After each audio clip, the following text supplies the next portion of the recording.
ಇನ್ನು ಈ ಮಕ್ಕಳು ಕೇಳಿದ ತಕ್ಷಣ ಕೋಲ್ಡ್ ಡ್ರಿಂಕ್ಸ್ ಕುಡಿಸ್ತಾರಲ್ಲ ತಂದೆ ತಾಯಿಗಳು, ಸ್ವಲ್ಪ ನೋಡಬೇಕು. ಇತ್ತೀಚಿನ ದಿನಗಳಲ್ಲಿ ಬಿಡಿ, ನೀರೇ ನೆಟಗಿರಲ್ಲ, ಇನ್ನು ಕೋಲ್ಡ್ ಡ್ರಿಂಕ್ಸ್ ಹಾನಿಕಾರಕ ಅಂಶ ಪತ್ತೆಯಾಗಿದೆ.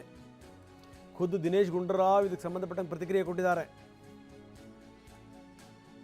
ಇದಕ್ಕೆ ಸಂಬಂಧಪಟ್ಟಂಗೆ ಸ್ಯಾಂಪಲನ್ನು ಸಂಗ್ರಹಿಸ್ತೀವಿ ಅಂತ ಕೂಡ ದಿನೇಶ್ ಹೇಳಿದ್ದಾರೆ. ನಾವು ತೋರಿಸ್ತಾ ಇದ್ದೀವಿ ಒಂದಷ್ಟು ತಂಪು ಪಾನೀಯಗಳನ್ನು.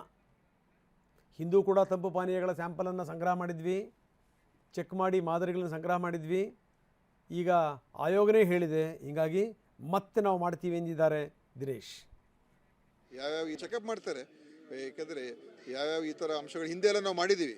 ಈ ಕೂಲ್ ಡ್ರಿಂಕ್ಸಲ್ಲಿ ಎಲ್ಲ ಸುಮಾರು ಚೆಕ್ ಎಲ್ಲ ಮಾಡಿದ್ದೀವಿ ಮತ್ತು ಅದರ ಬಗ್ಗೆ ಎಲ್ಲ ಏನು ಮಾದರಿಗಳನ್ನೆಲ್ಲ ಸಂಗ್ರಹಣೆ ಮಾಡಿ ಅದೆಲ್ಲ ಮಾಡಿದ್ದಾರೆ. ಈಗ ಇವರು ಹೇಳ್ತಾ ಇರೋದ್ರಿಂದ ಮತ್ತೊಮ್ಮೆ ಅದನ್ನು ಚೆಕ್ ಮಾಡಿಸೋಣ, ಸ್ಯಾಂಪಲ್ಗಳು ತೊಗೊಂಡು ಚೆಕ್ ಮಾಡಿಸ್ತೀವಲ್ಲ, ಚೆಕಪ್ ಮಾಡ್ತಾರೆ. ಸೊ ಇದು ಸಂಗತಿ, ಚೆಕಪ್ ಮಾಡುವಂಥದ್ದು ಇದು ಬೇರೆ ಸಂಗತಿ. ಆದರೆ ನೋಡಿ, ಈ ರೀತಿ ಆ ಮಕ್ಕಳುಗಳಿಗೆ ತಿನ್ನಿಸೋ ಆಹಾರ, ಮಕ್ಕಳುಗಳಿಗೆ ಕುಡಿಸೋವಂಥ ತಂಪು ಪಾನೀಯಗಳು, ಇಂಥದ್ರಲ್ಲೆಲ್ಲ ಬಂದುಬಿಟ್ರಿ ಇನ್ನೇನು. ಇನ್ನೂ ಒಂದು ಹೆಜ್ಜೆ ಮುಂದಕ್ಕೆ ಹೋಗಿದ್ದೀವಿ ನಾವು.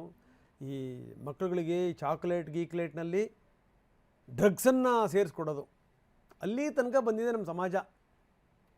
ಏನು ಅರ್ಥ ಇದು? ಇನ್ನೊಂದು ಕಡೆಗೆ ಮಕ್ಕಳುಗಳು ವಿಪರೀತ ಸಂಖ್ಯೆಯಲ್ಲಿ ಕಣ್ಮರೆ ಆಗ್ತಾ ಇವೆ. ಅದಕ್ಕೆ ಸಂಬಂಧಪಟ್ಟಂಗೂ ಕೂಡ ನಾವು ಹಿಂದೊಂದು ವರದಿ ನಿಮಗೆ ನಾವು ತೋರಿಸಿದ್ವಿ.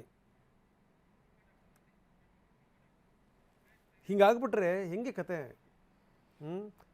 ಇಲಾಖೆ ಇದಕ್ಕೆ ಸಂಬಂಧಪಟ್ಟಂಗೆ ನಿರ್ದಾಕ್ಷಿಣ್ಯವಾದಂಥ ಕ್ರಮಗಳನ್ನು ಕೈಗೊಳ್ಳಬೇಕು, ಇಲ್ಲಾಂತಂದರೆ ನಾಳೆ ಕಷ್ಟ ಆಗುತ್ತೆ ಬದುಕೋದು.